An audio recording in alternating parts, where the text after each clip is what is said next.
하나님 말씀입니다. 하나님 말씀 누가복음 13장 10절에서 17절까지 말씀입니다. 누가복음 13장 10절에서 17절까지 말씀 찾으신 줄 알고 함께 읽겠습니다. 예수께서 안식일에 한 회당에서 가르치실 때 18배 동안이나 귀신 들려 앓으며 꼬부라져 조금도 펴지 못하는 한 여자가 있더라. 예수께서 보시고 불러 이르시되 여자여 네가 네 병에서 놓였다 하시고 안수하시니 여자가 곧 펴고 하나님께 영광을 돌리는지라. 회당장이 예수께서 안식일에 병 고치시는 것을 분내어 무리에게 이르되 일할 날이 엿새가 있으니 그 동안에 와서 고침을 받을 것이요 안식일에는 하지 말 것이니라 하거늘 주께서 대답하여 이르시되 외식하는 자들아 너희가 각각 안식일에 자기의 소나 나귀를 외양간에서 풀어내어 이끌고 가서 물을 먹이지 아니하느냐. 그러면 18배 동안 사탄에게 매인 바 된 이 아브라함의 딸이 안식일에 이 매임에서 푸는 것이 합당하지 아니하냐. 예수께서 이 말씀을 하심에 모든 반대하는 자들은 부끄러워하고 온 무리는 그가 하시는 모든 영광스러운 일을 기뻐하니라. 아멘.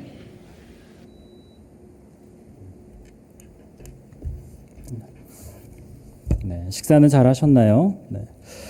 네, 요즘 제 마음에 이런 고백이 흘러나옵니다. 교회가 참 좋다. 교회가 너무 좋다. 너무 행복하다. 네. 성도님들 그런 생각 안 드시나요? 네. 밖에 있다가 현관문을 확 열고 들어오면 이 맞이해주는 시원한 공기, 교회가 너무 좋습니다. 이런 찌는 듯한 열기 속에서 더위에서 허덕이다가 이 시원한 공기 안으로 들어오면 좀 살 것 같아요. 참 우리 이 뜨거운 더위 속에서 이제 에어컨이 없으면 살 수 없는 시대가 되었습니다. 그러면서 들었던 생각이 이 광야 같은 세상을 살려면 하나님의 은혜가 있어야겠구나. 은혜가 있어야 살 수 있겠구나라는 생각이 들었습니다. 이스라엘 백성들은 광야 40년 생활을 했죠. 뜨거운 열기가 가득한 그 아무것도 없는 광야. 근데 그 이스라엘 백성들은 어떻게 그 광야에서 살아갈 수 있었을까요? 하나님께서 구름 기둥을 보내주셨잖아요. 그 구름 기둥의 은혜 가운데서 살 수 있었습니다. 그 백성들은 자신들에게 없는 것만 찾으며 하나님께 불평했지만 하나님은 사실 모든 것을 다 예비해 주시고 모든 것을 다 베풀어 주셨어요. 그래서 백성들이 그 광야의 생활도 살 수 있었다는 말입니다. 우리 성도님들 하나님의 은혜로 살아가시기를 축복합니다. 하나님께서 주신 은혜가 우리를 살아가게 하고 지금껏 살아가게 하신 것이 하나님의 은혜이니 감사하실 수 있는 우리 성도님들 되시기 축복합니다. 네. 그래서 교회가 좋습니다. 예배 시간 되시면 항상 예배 참석하세요. 네, 오늘 말씀을 함께 살펴보려고 합니다. 오늘 사건, 예수님께서 하신 일의 사건의 장소는 회당이라고 기록하고 있습니다. 회당은 유대인들이 모여서 율법의 가르침을 듣고 배우는 곳이죠. 그리고 이 날은 안식일이었습니다. 10절입니다. 예수께서 안식일에 한 회당에서 가르치실 때 예수님께서 안식일에 한 회당에서 가르치고 계셨다. 11절 18배 동안이나 귀신 들려 앓으며 꼬부라져 조금도 펴지 못하는 한 여자가 있더라. 예수님께서 이 꼬부라져 있는 한 여인을 보셨습니다. 여기서 꼬부라져 있다. 이 단어는 헬라어로 슈킴테인이라고 하는데 그러니까 등이 굽어 있는 상태입니다. 굽혀져 있는 상태예요. 허리가 거의 접혀 있는 상태인 거죠. 설명하기를 이 여인에겐 예전에 그 귀신이 들린 적이 있었고 그 귀신 들린 후유증으로 허리가 굽혀졌다라고 말을 하고 있습니다. 꼬부라졌다. 이 단어를 우리가 좀 쉽게 이해하려면 요한복음 8장을 떠올리면 됩니다. 예전에 제가 한번 설교를 한 적이 있었는데 이 종교 지도자들이 음행 중에 가늠하다 잡힌 여인을 예수님 앞으로 끌고 와서 이 여인을 어떻게 할까요? 라고 질문을 했어요. 그러자 예수님께서 어떻게 하셨던가요? 허리를 숙여서 손가락으로 땅에 글씨를 쓰시면서 말씀하시죠. 너희 중에 죄 있는 자가 먼저 돌로 쳐라. 네. 그때 예수님께서 허리를 굽혔다라고 표현되는 단어가 이 단어입니다. 네. 생각을 해보세요. 손가락으로 땅에 글씨를 써야 되면 어느 정도 굽혀야 될까요? 많이 굽혀야겠죠? 네. 벌써 그 정도만 굽힐 걸 생각하니까 벌써 허리가 아파오지 않으시나요? 네. 허리가 막 땡기고 다리가 저릴 것 같은데, 그런데 여기서 쓰인 단어는 예수님께서 그 허리를 굽혔다라는 단어보다 더 큰 단어입니다. 더 많이 굽혀져 있는 상태를 말을 해요. 그러면 거의 반으로 접혀 있는 정도의 상태인 겁니다. 그런데 이 여인은 18년 동안이나 꼬부라져 있었다라고 이야기를 해요. 18년 동안이나 꼬부라져 있으면 이미 척추가 그렇게 굳어 있고 근육이나 조직이나 모든 것들이 다 그 상태로 고착화되어서 완전히 이 굽어 있는 상태가 되어 버렸을 겁니다. 예. 이 여인은 태어날 때부터 그랬던 게 아니에요. 예. 살다가 귀신이 들려서 그 귀신 때문에 허리가 굽혀져 버렸습니다. 강제적으로 그렇게 됐다는 거죠. 얼마나 힘들까요? 얼마나 어려울까요? 식사를 제대로 할 수 있을까요? 제대로 걷기를 할 수 있을까요? 아니면 제대로 잠을 잘 수 있겠습니까? 잠을 자는 것도 보통 일이 아니었겠다라는 생각이 들었어요. 참 불쌍한 인생입니다. 참 기구한 인생이죠. 제대로 살아갈 수 없습니다. 그리고 사람들의 시선은 어떻겠습니까? 얼마나 이 여인을 보면서 참 안 좋은 그런 부정적인 시선과 눈빛을 보냈을까요? 참 불쌍한 여인이었습니다. 그런데 예수님이 이 여인을 보시면서 16절에서는 이런 표현을 쓰십니다. 18회 동안 사탄에게 매인받은 이 아브라함의 딸을, 이라는 표현을 쓰세요. 사탄에게 매인바 되었다라는 표현을 씁니다. 매인바 되었다. 매였다는 건 이게 체포되어 있는 것처럼 말이에요. 묶여 있다, 결박되어 있다, 속박되어 있다. 예수님은 이 여인이 이 허리만 굽어 있는 그 몸이 꼬부라져 있는 것만 보지 않으셨습니다. 그 여인의 어떤 영적인 모습을 보셨어요. 어떻다고요? 사탄에게 꽉 매여 있다. 꽉 속박되어 있다. 라고 말씀을 하시죠. 그런데 이 여인이 누구라고요? 아브라함의 딸이라고요. 하나님의 백성인데 이 사탄에게 꽉 잡혀 있는 모습을 보셨습니다. 사탄에게 잡혀 있는 모습. 그래서 비참한 인생을 살아가는 모습. 사탄에게 끌려 살아가는 모습, 그런 모습들인 거죠. 그런 모습은 온전하지를 못합니다. 꼬이게 되고 뒤틀리게 되고 꼬부라지게 되는 거예요. 이것은 하나님께서 창조하신 그 하나님의 형상이 죄 때문에, 사탄 때문에 완전히 비틀어져 버린 모습을 의미합니다. 우리의 모습을 보여주고 있는 거예요. 하나님의 형상을 잃어버리고 사탄에게 꽉 잡혀서 비극적이고 비참하게 살아가는 망가진 우리의 영혼이라는 겁니다. 어쩌면 우리 안에도 이런 모습들이 있을지도 모르겠습니다. 사탄은 우리를 그렇게 자꾸 잡아놓으려고 한단 말이죠. 메어놓으려고 합니다. 속박하려고 해요. 여러 가지 것들로 합니다. 경제적인 문제로 우리를 잡아놓으려고도 하고, 아니면 가정의 어떤 어려운 문제로 우리를 잡아놓으려고 하고, 두려움과 무서움, 걱정과 근심, 어떤 아픔, 상처, 어떤 불안한 마음들, 그런 것들을 우리를 꽉 잡아서 예수님을 보지 못하게 만들어요. 성도님들은 어떠시나요? 우리가 옆에서 이렇게 쭉 보면은 다들 허리 꼿꼿하시고 다들 잘 앉아 계시잖아요. 아무런 문제가 없어 보이는데, 그런데 마음은 어떠십니까? 영혼은 어떠십니까? 우리가 겉보기에는, 제가 이렇게 눈으로 봐도 그런 분들은 한 분도 보이지 않지만, 예수님께서 보셨을 때, 예수님께서 여러분들을 보셨을 때 여러분의 마음 상태는 어떨까요? 굽어져 있지는 않으십니까? 꼬부라져 있지는 않으시나요? 비틀려 있지는 않으시나요? 예수님은 이 회당에서 사탄에게 매어서 꼬부라져 있는 여인을 보시는 것처럼 지금 우리의 상태도 보고 계십니다. 우리의 영혼도 보고 계신단 말입니다. 그렇게 온전하지 못하는 우리의 모습을 보면서 예수님은 어떤 마음이실까요? 너무 속상하시고 아파하실 겁니다. 예수님께서는 이 여인을 보시며 어떻게 하십니까? 이 여인이 어떻게 해야 되는 겁니까? 12절, 13절 말씀입니다. 예수께서 보시고 불러 이르시되 여자여 네가 네 병에서 놓였다 하시고, 예수님이 이 여자를 보시고 이 여인을 보시면서 여자여라고 부르고 있어요. 여자여. 이거는 뭔가 하대하거나 예의 없이 부르는 말이 아니에요. 당시 여성을 향한 존칭을 뜻하는 말입니다. 그 요한복음에서 예수님께서 가나 혼인잔치에 가셨을 때 마리아가 예수님께 부탁을 했을 때 예수님이 뭐라 그래요? 여자여, 내 때가 아직 이르지 아니하였나이다. 그 여자여라는 말이 이렇게 낮춰 부르는 말이 아니라는 거예요. 그 예수님께서 이 여인을 향하여 따뜻한 마음을 가지고 존칭으로 존중하면서 대우하면서 지금 불러주고 계세요. 여자여. 그리고 13절을 보니까 어떻게 하십니까? 안수하시니. 생각을 해볼까요? 허리가 반으로 굽혀져 있는 여인입니다.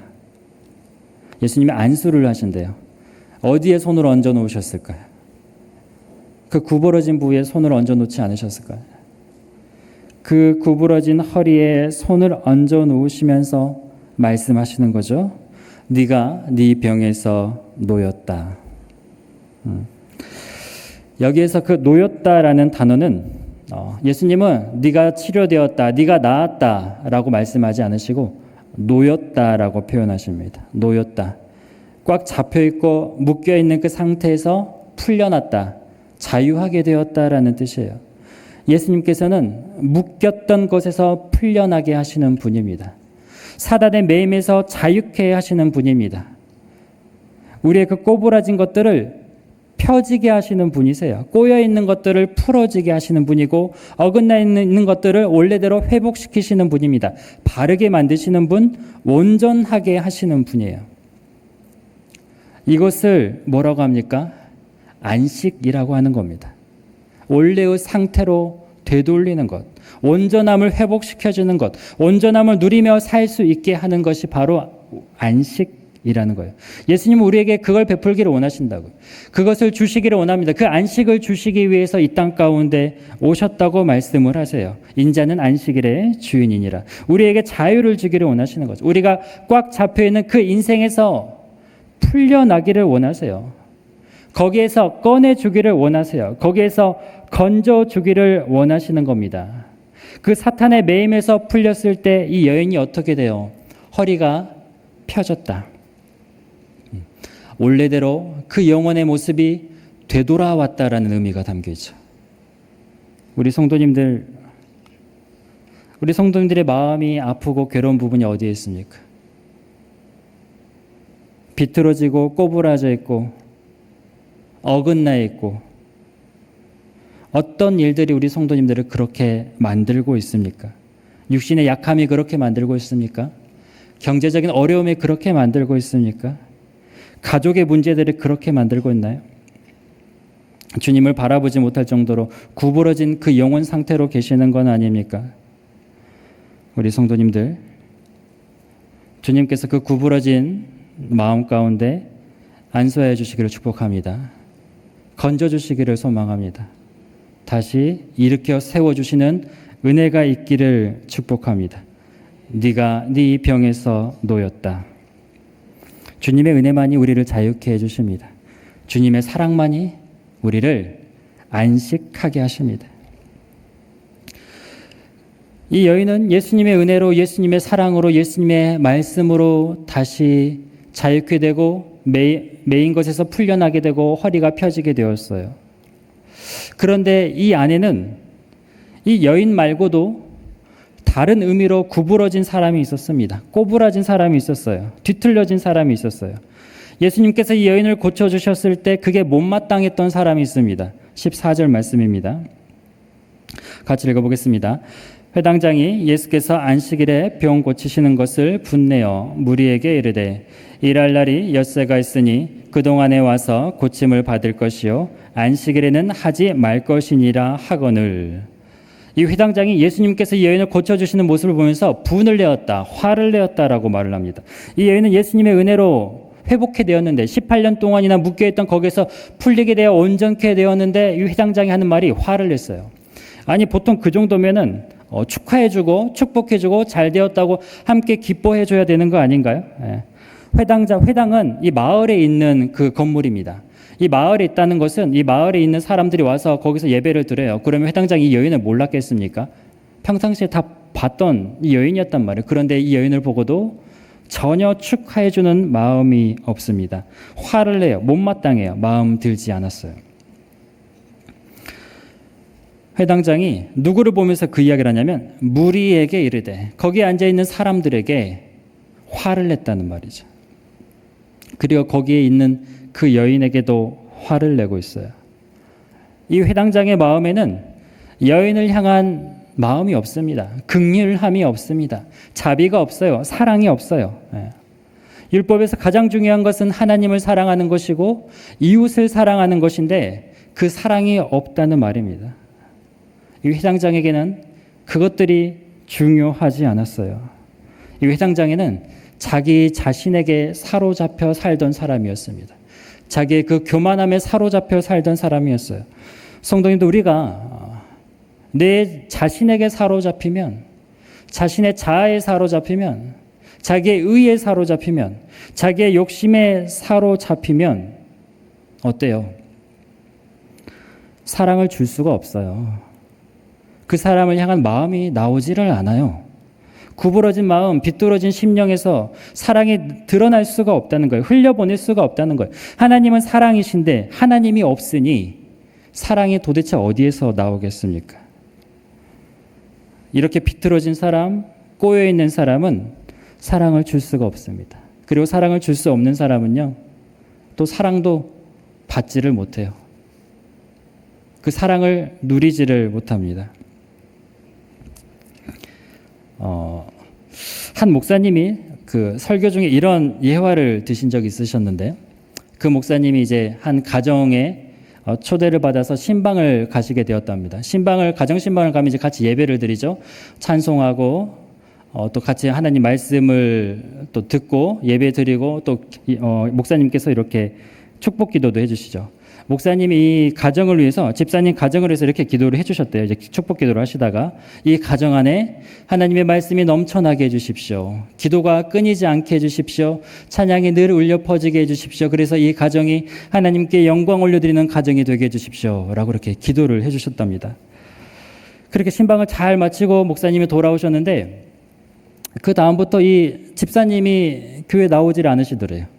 보이질 않으시더래요. 그래서 이게 도대체 어떻게 된 걸까? 목사님이 본인 스스로 내가 뭐 실수를 했을까? 그때 뭐 대화를 하면서 잘못을 했을까? 이렇게 고민을 하셨답니다.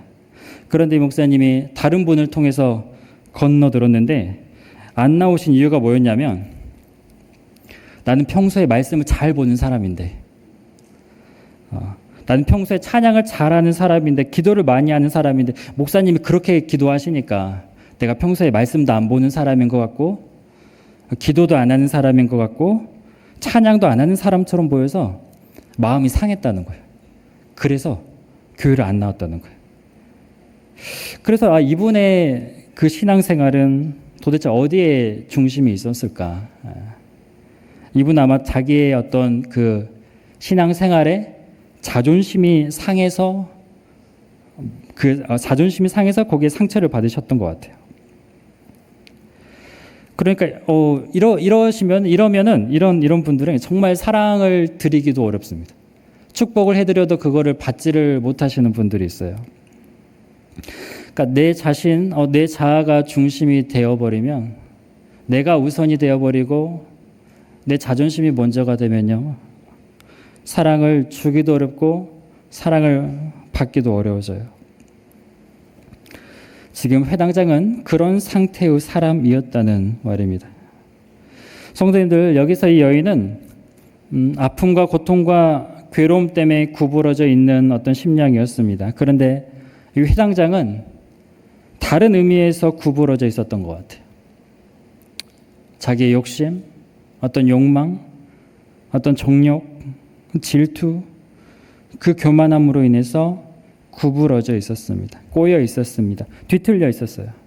그래서 예수님을 제대로 보지를 못하는 거죠. 눈으로는 보고 있지만 그 예수님이 누구신지, 그 예수님이 어떤 분이신지, 하나님의 아들이신 그 예수님을 제대로 받아들이지를 못하는 상태가 되는 겁니다.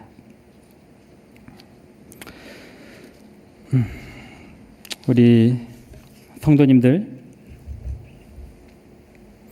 어떤 것에 매여 살고 계십니까?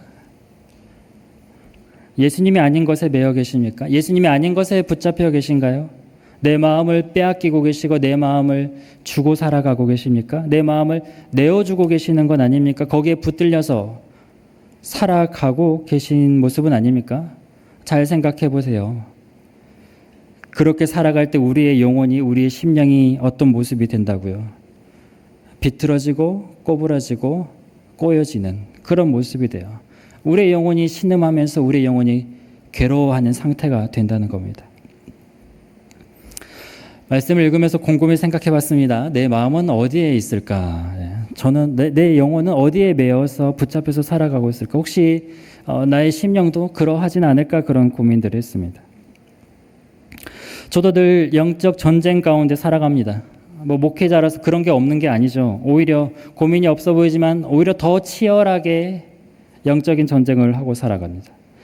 이 사단 마귀가 얼마나 목회자들을 물어뜯고 넘어뜨리고 비틀어지게 하고 꼬부라지게 하고 넘어뜨리려고 얼마나 많이 노력을 하겠어요.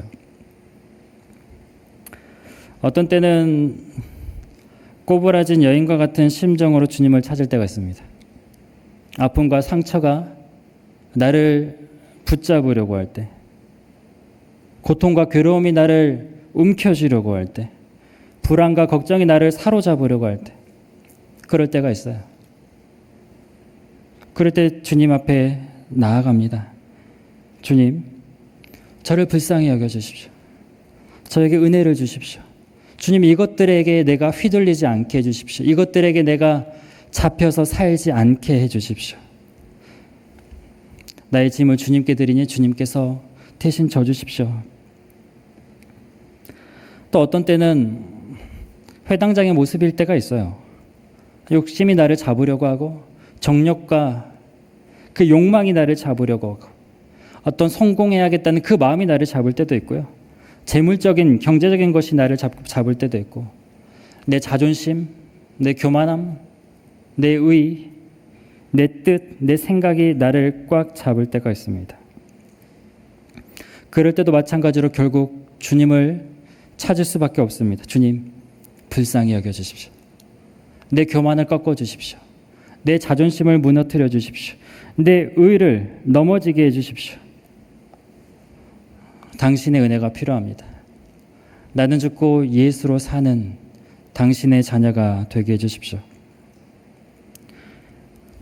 예수님만이 그 묶임에서 자유케 해주시는 분입니다. 예수님만이 우리의 영혼을 회복시켜 주시는 분입니다. 예수님의 그 십자가의 능력만이 우리의 영혼에게 안식을 주십니다. 성도님들, 어떤 이유에서든지 간에 우리 성도님들의 그 심령이, 마음이 혹시 구부러져 계십니까? 어긋나 계십니까? 비틀어져 계십니까? 예수님께 들고 나아가시기를 축복합니다. 예수님만이 우리에게 그 매인 것을 풀려나게 하시는 분인 줄 믿습니다. 올바르게 회복시켜 주시는 분인 줄 믿습니다. 저 18년 동안 허리를 굽혀 살았던 저 여인의 허리가 예수님의 사랑과 예수님의 말씀으로 펴졌던 것처럼 우리의 영혼이, 우리의 심령이 예수님 안에 거할 때 다시 회복해 될 줄로 믿습니다. 요한복음 8장 36절 마지막으로 함께 읽어보겠습니다. 그러므로 아들이 너희를 자유롭게 하면 너희가 참으로 자유로우리라. 아멘. 진리가 우리를 자유케 할 줄 믿습니다. 예수님 우리를 자유케 할 줄 믿습니다. 예수님을 통한 자유가 선포되고 희년이 임하고 그랬을 때 하나님의 형상으로 온전케 되시는 우리 사랑하는 성도님들 되시기를 소망합니다. 축복합니다. 이 시간 말씀을 기억하며 함께 기도하기를 원합니다. 우리의 모습이, 우리의 마음이, 우리 심령이 저 꼬부라진 여인처럼 비뚤어져 있어서 괴로워하고 아파하고 고통스러워하고 있지는 않습니까? 세상의 것에 매여서 저 사단 마귀한테 꽉 붙들려서 우리의 영혼이 비틀어지며 괴로워하고 있지는 않습니까? 우리 성도님들 무엇에 매여 계십니까? 무엇에 묶여 계십니까? 무엇에 결박당해 계십니까? 그 결박을 푸시는 분은 오직 예수님 한 분뿐이신 줄 믿습니다. 이 시간 나를 묶어놓고 있는 것들, 나를 결박하고 있는 것들, 나를 꽉 잡고 있는 것들 주님 해결하여 주시라고 기도의 제목을 놓고 이 시간 주님을 찾으며 함께 나아가는 시간 되기를 원합니다. 기도하겠습니다. 주님, 우리 사랑하는 성도님들을 묶고 있는 것들, 결박하고 있는 것들 예수 그리스도의 십자가의 은혜로 풀려나게 하여 주시옵소서. 자유케 하여 주시옵소서. 기쁨을 회복하게 하여 주시옵소서. 저 꼬부라진 여인의 허리가 펴진 것처럼 우리가 예수 안에서 우리의 영혼이 온전케 회복되는 역사가 일어나게 하여 주시옵소서. 당신께 맡깁니다. 당신을 찾습니다. 주님, 당신의 은혜가 필요합니다. 은혜를 주십시오. 이 불쌍한 영혼에게 은혜를 주십시오. 이 가련한 영혼에게 은혜를 주십시오. 이 부족한 영혼에게 은혜를 베풀어 주시옵소서. 지금은 우리 주 예수 그리스도의 은혜와 하나님의 사랑과 성령의 교통하심이 주님만을 찾고 세상의 것이 아닌 오직 예수님께만 붙들리고 매이며 살아가기를 바라고 소망하며 기도하며 나아가는 이 자리에 앉은 주의 자녀들 머리 위에 그 기업 위에 전주 온누리교회 위에 영원토록 함께 하시길 간절히 축원하옵나이다. 아멘.